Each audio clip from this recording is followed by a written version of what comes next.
There is a great difference between the feeling of depression we all know and the one which is at the core of pathological depression, and only someone who's experienced it can describe it. You were saying that it was strange to convince the doctors in the hospital that you were depressed, and they didn't think you were depressed because you didn't appear to be. Is that it? Even to the psychiatrist? That is correct. And how did you feel? Well, I felt terrible because I couldn't see how I could possibly go back to work if there wasn't some improvement in my state. I couldn't see how I could possibly go back to work and keep going. I had stopped work to go into the hospital because I needed some treatment. Mm-hmm.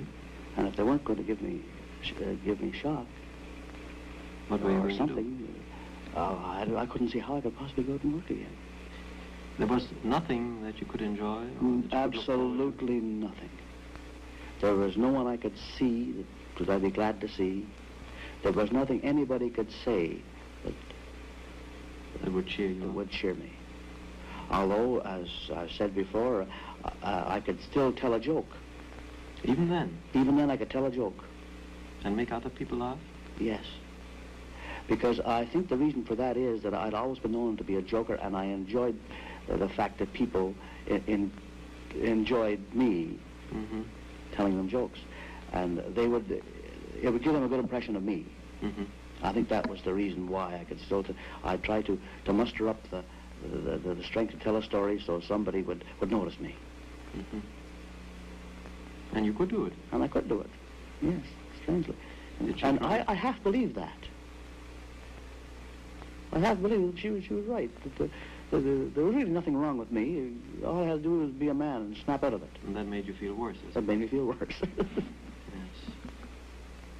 That's the sort of thing that people would do, or still do quite frequently, when somebody is depressed or looks that way, and say, oh, well, just snap out of it, and then the person feels worse because they think they should and they can't.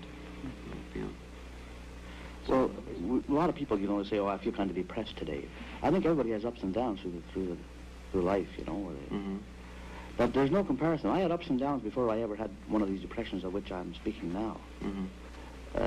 There are no words can describe the difference between it and the ordinary ups and downs that everyone has. That everyone has, because in these ups and downs through life, you know that, well, tomorrow I'm going to feel better, the sun will be shining, and so on.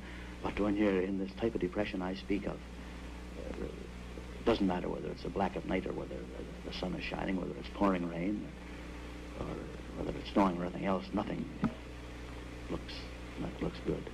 It's all blackness. It's very difficult to put a thing like that into words. There's an old saying about this place called hell, where bad people go to after they're dead, after they die, that the worst part about hell is not the flames, it's the hopelessness. And I think that is the part of hell that a person in depression really tastes. The hopelessness. The hopelessness, that terrible hopelessness that comes over. Everything is black. Nothing, you can see, there's nothing cheerful in anything. All I could see was death. For instance, I'd say, what's the use of getting up?